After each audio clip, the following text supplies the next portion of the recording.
পাঁচটা একটু দেখে নেন। হ্যাঁ অবশ্যই।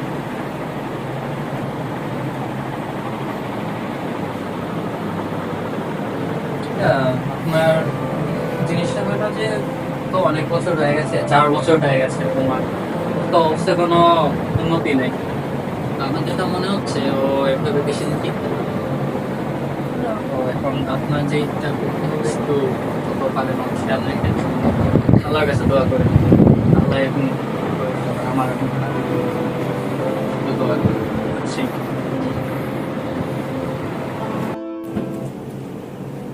এই অফিসে যেহেতু ফাইনালি আমি ফুটেজটা পেয়েছি, এখন হ্যাক করার পরে সব সাকসেসফুল হয়ে যাবে। আচ্ছা রনি, রনি আর সুভাষ একসাথে? পেজ নাম্বার 23 আর পেজ নাম্বার 33 দুটো তো একই। কিন্তু বুঝলাম না, যে আমরা এখন রনি বা সুভাষ কেউ তো কখনোই বলে না এটা নিয়ে কিছু। নো, তার মানে রনি সুভাষের এই কোমার সাথে রিলেটেড আছে।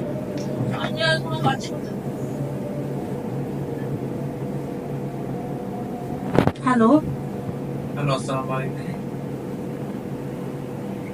রনি বলছেন? জি, আমি রনি বলছিলাম। তুমি কি এখন সেম জায়গায় কাজ করো রনি? হ্যাঁ, আমি এখন ওই কোম্পানিতে কাজ করি। তোমাকে নিয়ে আমার সুহাসের সাথে কিছু, সুহাসের ব্যাপারে কিছু কথা ছিল। তো চলেন একদিন দেখা করে তারপরে সব কথা বলা যাবে। এত ভদ্রতা কোথা থেকে আসলো?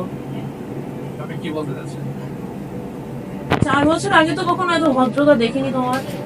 চারপাশ থেকে মানুষ চেঞ্জ হতে পারে না? আমরা আজকেই দেখা করতে চাই। আজকে হ্যাঁ, 6টার সময়। 6টার সময়। 6টায় আমার কাজ আছে। 4টার সময়। 7টার সময় দেখা করি। আচ্ছা, ঠিক আছে।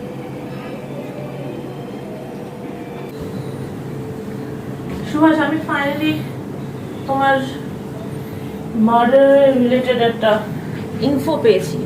সো ফাইনালি আমি তোমার মার্ডারারকে খুঁজে বের করতে পারবো। আমার যতদূর মনে হয় তোমার মার্ডারার রনিই হবে, যদি আমি ভুল না ভেবে থাকি, কারণ ওর বিহেভিয়ারই এর আগেও আমি দেখেছিলাম যে ওই আমাকে সবসময় থ্রেট দিত।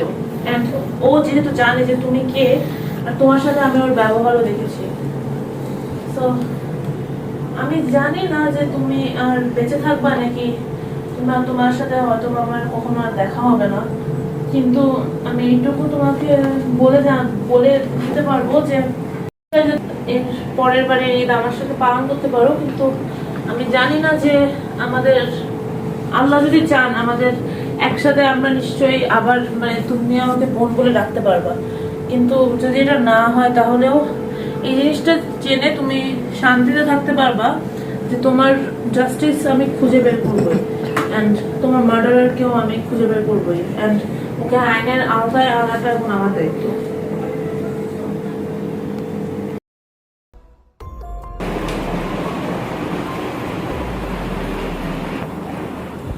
High, high.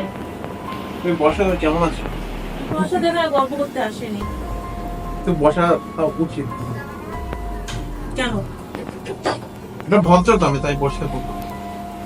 আমি যে জন্য তোমার কাছে এসেছি সেটা হলো সুভাষের প্রায় মৃত্যু হওয়া। That was really unfortunate যে এমনটা ঘটেছে। আমি এমন ভাব করো না যে তুমি জানো না কি হচ্ছে। এক্সকিউজ মি, তুমি মেরে ফেলেছিলে সুভাষকে 4 বছর আগে। আমি আসলে বুঝছি না আপনি কি বলতে চাচ্ছেন। আমি জানি যে সুভাষের সাথে তোমার কন্ট্যাক্ট ছিল। তো আমার বন্ধুর সাথে আমার কন্ট্যাক্ট থাকবে না? তুমি তো আমাকে, আমার মনে আছে যখন আমি 4 বছর আগে কল দিয়েছিলাম আমাকে গালি দিয়েছিলে, বা আমাকে তুমি মেডিসিন দিয়েছিলে, যে মেডিসিন আমি ভুলবশত খাইনি, যার ফলে একটা ছোট বাচ্চা মারা গেছে। বাচ্চারা কিভাবে মারা গেছে সেটা তো আমাদের দেখার বিষয় না। কি?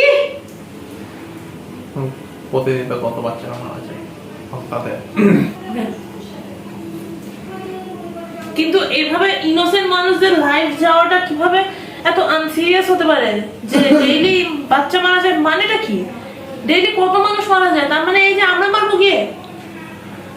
এখানে তুমি জিনিসটা ভুলভাবে নিচ্ছ যে আমাদের জন্য কেউ মারা যায়নি, হয়তো বাচ্চাটার কোনো প্রবলেম ছিল, সে এমনি মারা গিয়েছে, ওষুধটা ওখানে ছিল, হয়তো সে খেয়ে ফেলেছে। কি না, আমরা দেখেছি যে এই ল্যাব রেজাল্ট থেকে আসছিল যে বাচ্চারা কেন মারা গেছে, কিন্তু আমি এখন এখানে বাচ্চাটার জন্য আসিনি, আমি এখানে এসেছি সুহাসের জন্য। সুভাষ ও কেমন আছে? কেন, শুনে কি মেরে ফেলবা? না, আমার বন্ধু, আমি জিজ্ঞেস করতে পারি না কেমন আছে। ও 4 বছরে তুমি ওকে কখনো রিচ আউট করো নাই কেন, এত যখন বন্ধুত্ব? আসলে অনেক ব্যস্ততার মধ্যে জীবন গেছে আমার, ডিভোর্স হয়ে গিয়েছিল আমার প্রিয়তমার সাথে, এখন এসব নিয়ে আমি অনেক বেশি ডিপ্রেস ছিলাম। আমার বাচ্চা আমার সাথে কথা বলে না, শুধু চেষ্টা করি আমার ডাক্তারিতে ফোকাস করার, কিন্তু এই কারণে হয়তো আমাদের দেখা হয় না। তুমি ডাক্তার, তুমি না রিসার্চার ছিল? আমি রিসার্চার বলেছিলাম। তুমি কি তাহলে এক একজনকে এক একটা বলে পারো? না, আমি তো রিসার্চ করতাম, তখন আমি ডাক্তার ছিলাম, কিন্তু আমি রিসার্চ করতাম। ডাক্তাররা কিসের রিসার্চ করে, মেডিসিন নিয়ে? হ্যাঁ, আমি আমার ফার্মাসির তো বলতাম কিভাবে কি রিসার্চ করতাম। একটা ডাক্তারের ফার্মেসি কেমনে থাকে? প্রত্যেকটা হসপিটালে ফার্মেসি থাকে। ডাক্তারের ফার্মেসি হয় না? হ্যাঁ, হয় না, কিন্তু এখানে তো আমার বলতে সমস্যা নেই। তুমি সুহাসকে কি বলেছিলে তোমার পেশার ব্যাপারে? সুভাষ, আমি আসলে তখনও এত সিরিয়াস কোনো কাজে ছিলাম না, আমি ডাক্তারের প্রতি রিসার্চ করতাম, কিন্তু এত ভালো প্রফেশনাল সুভাষ বলছি আমি বিশ্বাস করি না। এসবের মানে কি? সে মানে কি মানে? তুমি সুহাসকে খুন করেছো? এটা আপনি কোন বিষয়ে বলছেন? আমি তোকে খুন করি। তুমি কি করেছিলে সুহাসের সাথে ওকে মেরে ফেলতে? ওকে ওষুধ দিয়েছিলে কিসের ওষুধ? মরে যাওয়ার জন্য? যে কোনো ওষুধ, যে তুমি ওই বাচ্চারা দিয়েছিল? বাচ্চারা প্রসঙ্গ কেন আসে? বাচ্চারা তো যে কোনো কারণে মারতে পারে। সুভাষকে আমি কেন মারতে যাবো? তোমার খুব ভালো বন্ধু ছিল। সুহাসের সাথে তোমারই কন্ট্যাক্ট ছিল আমার ছাড়া।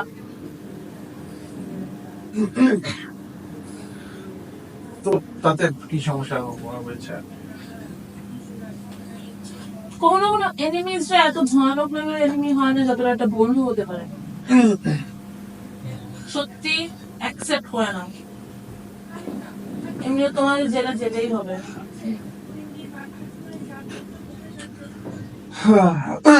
যেহেতু তুমি তুমি খুন করেছো না ওকে ওই দিন? আমি যেদিন অসুস্থ ছিলাম তার পরের দিন? হ্যাঁ, আমি খুন করেছি। ফাইনালি অ্যাকসেপ্ট করছো? যেহেতু আমার এখন কিছু করার নেই, আমার মনে হয় স্টেপ করে নেওয়া। কেন খুন করেছিল ওকে? কাহিনী শুরু হয়েছিল আমার ভার্সিটির ফার্স্ট ইয়ারে, যখন আমি সুভাষের সাথে পরিচিত হই। তো আমার খুব ভালো বন্ধু ছিল, কিন্তু আস্তে আস্তে করে তো আমার পরে আমি বুঝতে পারি যে ওর বাবা অবিনাশ বসু একজন ভালো রিসার্চার এবং ডাক্তার ছিল। তো আমি যেহেতু তখন রিসার্চ করছিলাম, আমার উদ্দেশ্য ছিল যে তার সাথে আমি দেখা করবো, তার কাছে আমি কিছু শিখবো, কারণ উনি অনেক ভালো একজন ডাক্তার। আমি ওর কাছে যাই এবং আমি বিভিন্ন রিসার্চ তাকে দেখাই। তিনি বলছেন ওগুলো খুব ভালো হয়েছে এবং উনি আমাকে অ্যাওয়ার্ড দিতে চেয়েছেন, বলেছেন যে 1 সপ্তাহ পরে আসতে। আমি গিয়েছিলাম, কিন্তু ওরা জানতে পারে যে উনি ওটা নিজের নামে চালিয়েছেন। আমি তখনই অবিনাশ স্যারকে ওইখানেই খুন করি, যদিও কেউ জানতে পারে নাই কখনো, কারণ বিষয়ে কিভাবে উনি মারা গেছিল, কিভাবে আমি একটা ওষুধ দিয়েছে যার জন্য তার হার্ট অ্যাটাক হয়েছিল। মানুষের কাছে নর্মাল হার্ট অ্যাটাক সমস্যা হয় নাই। পরে আমি ভাবলাম যে আসলে সুহাসের সাথে আমার বদলা নেওয়া উচিত, কারণ ও যদি আমার প্রথমে ফ্রেন্ড না হতো তাহলে হয়তো বা আমি এত ঝামেলা করতাম। তাই এবার আমি সুহাসকে মারি। এবার বাচ্চার মারা যাওয়াটা আসলে জানি না আসলে কিভাবে রেলেভেন্ট ছিল, কিন্তু যা হয়েছে হয়েছে, এটাই ছিল। সুহাসের বাপের জন্য তুমি কেন ওকে মারছো? প্রত্যেকটা ছেলে তার বাপের মতো হয়, আমি বিশ্বাস করি। আমি জানতাম যে সুভাষ কেউ পরে আমাকে বিক্রয় করে যেমন তার বাপ করেছিল। আমার বাড়ি থেকে চান্স আমি ওখানে শুরু করে দিই। তুমি তো জানো তো না অভিনাশ স্যার আমার বাপ। ও কি বাত? তুমি সবই জানো, কিন্তু এখন অ্যাড করছো। কারণ এর আগেও তুমি এটা বলেছিলে যে তুমি সব জানো। আমি বিশ্বাস করে সব কিছু জানি, কিন্তু আমি এটা জানি না তো। তোমার আমার ভাই।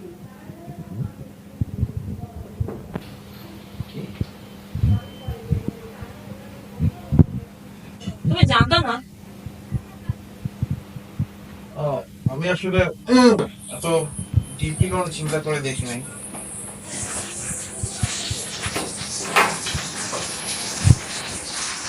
যত যাই হোক, তুমি যেহেতু একটা ক্রাইম করেছো, তোমার এখন পুলিশের কাছে যেতেই হবে।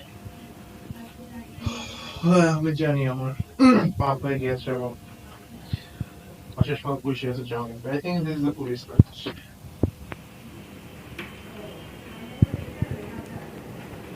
হ্যাঁ,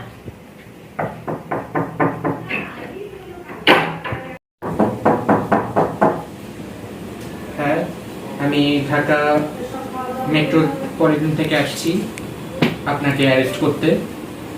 আপনার এগেইনস্টে একটা কমপ্লেইন আছে, আপনার এগেইনস্টে এফআইআর করেছেন নাশিতা তার ভাইয়ের খুনের অপরাধের জন্য, এবং সমস্ত প্রমাণ এবং সব কিছুর ভিত্তিতে আপনাকে গ্রেফতার করা হলো এবং আপনাকে কোর্টে প্রডিউস করা হবে আগামী 25 দিন। এবং আশা করি এই ধরনের কাজের জন্য আপনি কঠিন থেকে কঠিনতম শাস্তি পাবেন, যেহেতু আইন সবার জন্য সমান এবং আইনের রক্ষক হিসাবে আপনাকে আমি গ্রেফতার করছি। আসুন আমার সাথে। সুহাস, আমি ফাইনালি তোমার মার্ডারকে পেয়ে গিয়েছি, এন্ড এটা রনি। তুমি হয়তো বা জানতে যেটা রনি, যদিও আমি জানি না যে তুমি কতটা জানতে, কিন্তু তুমি অনেক কিছু আমার কাছ থেকে তুমিও লুকিয়েছো, যেটা কিনা এই জন্য আমি অনেক কিছু জানতে পারিনি। বিকজ আমিও অ্যাকচুয়ালি ফার্স্ট থেকে রনিকে চিনতাম। যাই হোক, ও ফাইনালি এখন জেলে আছে, সো তোমার আর চিন্তা নাই। কিন্তু সব তো হলো, সব কিছুই প্রায় এন্ডিং হয়ে গেছে। আজকে রনিকে আমি শুনলাম যে জেলে ওর হিয়ারিং আছে, বাট আমার মানে কিছুক্ষণ পরে আছে, তো আমি ওখানে যাবো। তো আর কি, যে তুমি কবে উঠবা, তুমি কবে ঠিক হবা? তুমি কি অলরেডি তোমার জন্য কি হোপ রাখাটা এখন অনেক বেশি বেশি কিছু হয়ে যাবে? তুমি কবে উঠবা? নাশিতা, তোকে আমি কোনো বিপদে পড়তে দেব না। তোর ভাই থাকতে তোর কোনো ক্ষতি হবে না। রনির হাত থেকে আমি তোকে মুক্ত করে দেব। তোর কেউ কোনো ক্ষতি করতে পারবে না। আমি তোকে সবসময় আগলে। উফ, মাথাটা প্রচন্ড ব্যথা করছে, তাকাতেও তো পাচ্ছি না। আরে দেখি দেখি দেখি কোথায় আমি এটা? এগুলো দেখি তো। আরে আপনার বাসায় আপনার কন্ডিশন তো ঠিক হয়ে যাচ্ছে তো, মিরাকেল। আরে আল্লাহর কাছে দোয়া করেন, নফল নামাজ পড়েন। তুমি ঠিক আছো? Thank you, Roni doctor. তুমি কোনো ক্ষতি করতে পারিনি তো? উফ, আমি উঠতেও পারছি না। হ্যাঁ আপনি উঠেন না, বসে শুয়ে থাকেন। ও ঠিক আছে তো? রনি ওর কোনো ক্ষতি করেনি তো? না, রনি আমার কোনো ক্ষতি করেনি।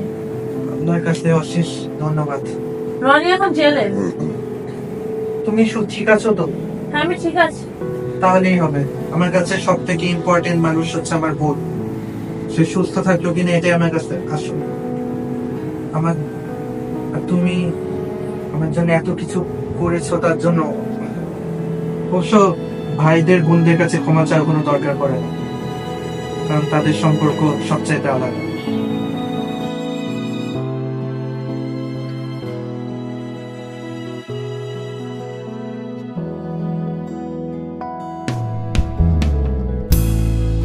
আসসালামু আলাইকুম সবাইকে।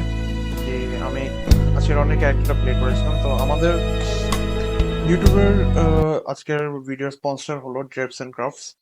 আপনারা এই জুট বেসড প্রোডাক্টস ইন্টারেস্টেড থাকেন, অথবা পাট নিয়ে আপনাদের খুব ইন্টারেস্ট থাকে, অথবা যে কোনো গার্মেন্টস এন্ড যে মেন্স ওয়্যার নিয়ে ইন্টারেস্ট থাকে, তাহলে আপনারা আমাদের সাথে কন্ট্যাক্ট করতে পারবেন। আমাদের বাকি সব তথ্য ডিসক্রিপশন বক্সে দেওয়া থাকবে, অবশ্যই সাবস্ক্রাইব করবেন, লাইক দিবেন। আজকে যে ব্যাগটা দেখছেন, যেটা নাশিতার কাছে ছিল, এর একটা ড্রেপস এন্ড ক্রাফটস এর। আপনারা চাইলে আপনাদের ডিজাইন পাঠাতে পারেন, আমরা আপনাদেরকে যে কোনো জুট প্রোডাক্টের আপনাদের পছন্দের কালার, যে কোনো কালার, ব্ল্যাক, হোয়াইট, ইয়েলো, যে কালারই আপনাদের পছন্দ, আপনাকে সেটা ডেলিভারি দিতে পারবো। এবং বাকি যত তথ্য সব আপনারা ওয়েবসাইটে এবং ফেসবুক পেজে পেয়ে যাবেন। জি, থ্যাংক ইউ।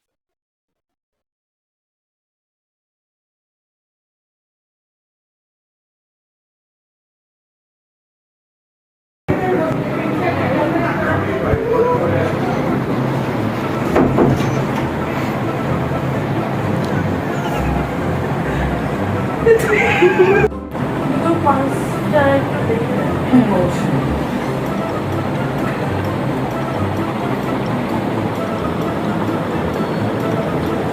রেগুলার আচ্ছা, আপনাকে একটু বলতে হবে জিনিসটা। ওর তো অনেকদিন হলো। আরে হাত তুলে রাখবো কে?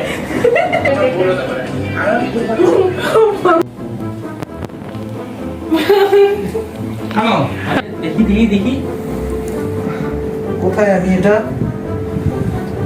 দেখি চোখ